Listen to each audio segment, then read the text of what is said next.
Good evening. I am so sorry that I am a little late getting my video out today.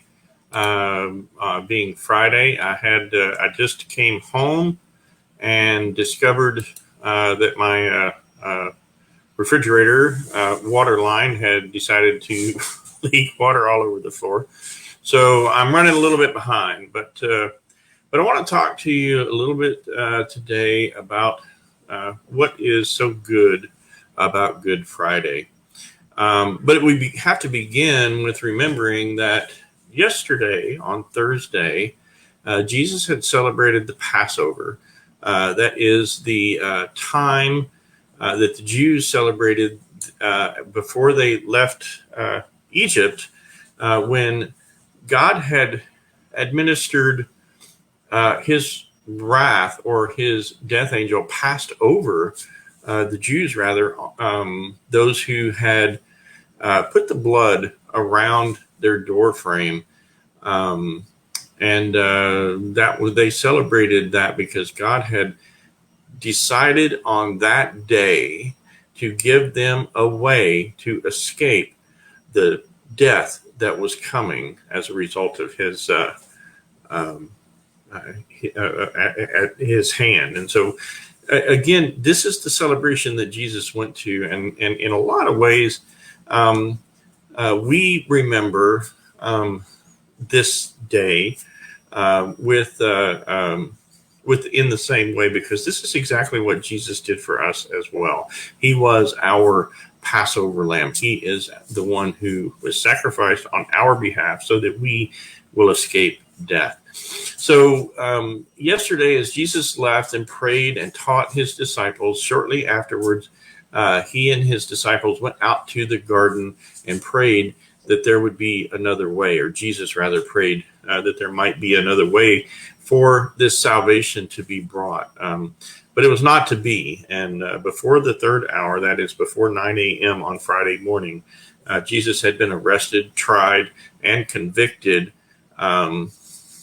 And his sentence was that he die by being nailed to a cross. Now, this in a lot of ways is a sad day as well, because, I mean, when Jesus died, that in itself was pretty bad. He was hanged there. He was beaten, whipped beyond recognition, bloody, torn, had to carry his own cross down the very narrow streets of Jerusalem to a hill that was called Golgotha, the place of the skull. The religious leadership of the Jews were the ones who accused Jesus before Pilate, and ultimately they are the ones who turned the large Passover crowds against him as well. As Jesus hung on the cross by 3 p.m. that day, he had drawn his last breath and released his final breath, and then he died. And he was taken down and placed in a tomb. Now, we remember this event pretty well, and we retell this story in Christian circles pretty often. But one of the things that I want to look at is what did Jesus say while he was on the cross? What are some of the things that he said? Who was he talking to when he said them? And there are recorded for us in the Gospels 7 different phrases that he uttered while he was on the cross. Now, these are not necessarily in the order that he uttered them. They are, most of them at least, in as best as I can piece it together, in the right order, in the order in which he said them, but I'm not certain. It's not something that I'm going to be absolutely certain of. But the first one I want to talk about is when he said, of the people who were fulfilling and doing the crucifixion, he said in Luke 23:34, this is recorded. It says, Jesus said, Father, forgive them, for they do not know what they are doing. This one is kind of difficult. He spoke these words to God the Father And he was speaking of the men who were actively or in the process of fulfilling his execution sentence, those who were placing him upon the cross. Now, as I think about this, the reality is that Jesus is sacrificed himself. He allowed himself to be killed in this way, and he did so for me. So as I think about this phrase, Father, forgive them for what they do, for they do not know what they are doing, rather, I think in a lot of ways he could have been speaking these words about me to his Father. He is, after all, our high priest, and he often has to, on my behalf, has to pray forgiveness for me, because this is just the nature of who we are as humans. We are sinful creatures, and I think he could say of me that I need forgiveness too, because I don't know what I'm doing. Well, the truth is that oftentimes we do know what we're doing, but Christ fulfilled the requirements to allow us to be forgiven anyway. A next phrase that he uttered while he was on there is found in Luke 23, verse 43. It says, I tell you the truth, today you will be with me in paradise. Now, he spoke these words to the thief who was hung beside him. If you recall, Jesus was hung between two thieves. One of them was unrepentant, and another one recognized Jesus for who he was. And Jesus, even at that very moment, told this thief that because of his faith, he will be with him in paradise. In other words, the thief was saved because of his recognition of who Christ was. You and I are much in the same boat. We have, like this thief, we have broken God's law to a point where we deserve death, just like this thief did. And what the thief said to Christ was the same thing. I deserve death. I deserve this punishment. You do not. And Christ said, this is when he uttered these words to him. I tell you the truth, today you'll be with me in paradise. You and I have to come to Christ in the same way. We have to recognize that his death was on my behalf. And when we recognize that, that's part of our belief in him. That's part of how our faith allows us to be justified in Christ. The next phrase that he uttered is found in John chapter 19, and it's recorded in verses 26 and 27. It says, when Jesus saw his mother there and the disciple whom he loved standing nearby, he said to his mother, dear woman, here is your son, and to the disciple, here is your mother. He spoke these words to Mary and his disciple John as he was hanging on the cross. And one of the things that I enjoy about this thought is that Jesus was a man who there were a great many realities that his mother had to face, and one of them, as she watched him die, she had to have been very, very broken as she watched this. And he delivered for her and for John some comfort here. Now, Mary's reality was that Jesus had some brothers as well. And so Mary was not being left without someone to care for her. And yet Jesus gave to John, his mother, to not only care for, but he gave Mary John to care for her. And this is something that he does for us as well. He delivers in our times of great distress. He delivers comfort. And he also, like John, he gives us some missions that we are to take care of as well. So he did this. So another thing that he could have said to me as he was on the cross. The next one comes from Matthew in 27 and verse 46. It's also found in Mark 15, if you want to look at this. And this is another phrase that he spoke to his Father. It says, about the ninth hour, Jesus cried out with a loud voice, saying, Eli, Eli, lama sabachthani. That is to say, my God, why have you forsaken me?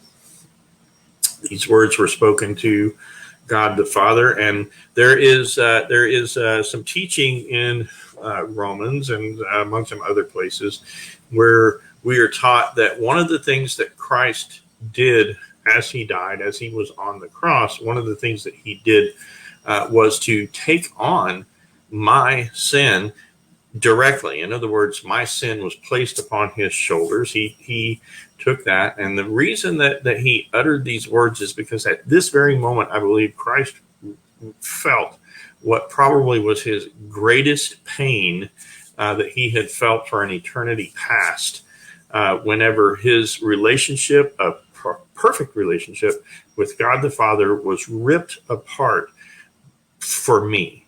God turned his back on his son at that moment. And it was, I believe, one of the most painful things that Christ endured.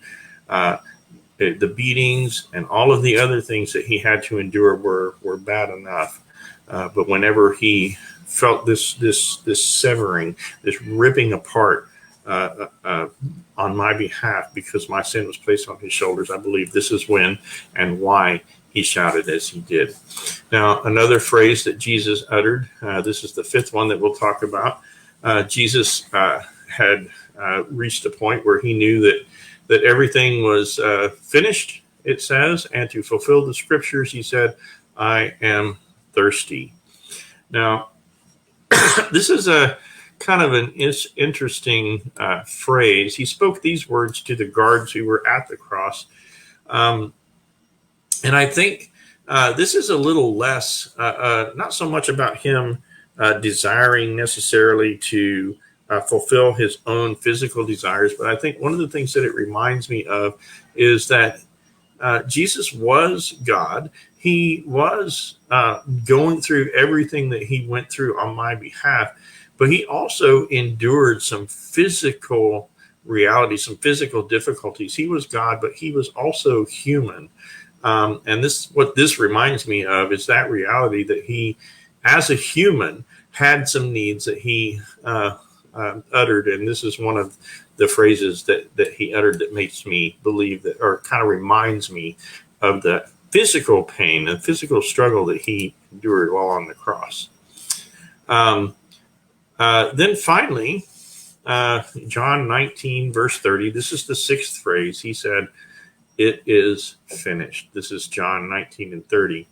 He spoke these words aloud, and I don't believe they were directed at any one particular person, but I think that in some ways he was speaking to the Father again, saying that he had completed his mission of redemption. He had endured all the things that he had to endure. He had followed through on all the things that he had to do. And as he spoke these words, he was telling that I had to accomplish is now completed. You and I now have everything that we need in order for our relationship with God to be restored. Jesus had completed that task. And the final words that Jesus spoke, he spoke to God the Father again. It says Jesus called out, this is found in Luke 22 and verse 46, or 23 rather, and 46. It says, Jesus called out with a loud voice, Father, into your hands I commit my spirit. When he had said this, he breathed his last. I think this is one of the most, I left this one for last because it's the most difficult for me to think about. Because when Christ finished his work of redemption on the cross, and then himself to die, it was at that moment, really, that the thing that he did for me becomes very, very real. I believe it's at this moment that many of us have had friends and family, those that we know, who have gone through sickness and pain and other things. And as tough as those difficult times are, and as much as we know and understand that whenever they experience the death at the very end, as much as we know that they are relieved from their pain, they no longer have to endure that. But when it actually happens, that's when for us at least, we experience the greatest loss for those people, even though they may have been sick and in the hospital for a very long time. That's the moment of finality. And I think this is one of the reasons why this particular phrase, he breathed his last, is one of the most difficult things for me to read about my Christ. Now, in spite of the great pain that he endured as he was on the earth, as he went through these final stages of the mission of redemption, really that lasted his entire life, I believe the greatest pain he felt was when he felt himself being torn from a place of oneness with God the Father that he had for an eternity enjoyed. I believe that's what occurred at the very moment when he took upon himself the burden of my sin. It was at that moment that Christ endured real death and separation from God. And that was the worst, I think, that he had to endure. He was separated from God in the same way that my sin separates me from God. Oh, what a horrible moment that must have been. There is no possible way he could have more powerfully shown his love for me and for you than he did at that particular moment. Oh, what a Savior we serve. I want to share with you a poem that I wrote back in 1999. This poem is called His Greatest Loss. You'll notice on in the introduction to this video, I left a link for this if you'd like to read it again. His Greatest Loss. There he was, on his head he wore a thorny crown. Drops of blood ran and dripped to the ground. I could see the pain of the beatings clearly in his eyes. In my head, I can still hear the crowd's cries. Crucify him, they'd screamed. Hang him from a tree. I just stood quietly by, and that says a lot about me. I will never forget the anguished look on his face, the pain he'd endured, just a part of his plan of grace. But that seemed like nothing compared to when, for the first time, he faced death to pay for my sin. My God, why have you forsaken me, was what he said. He took his last breath, and then, in death, he bowed his head.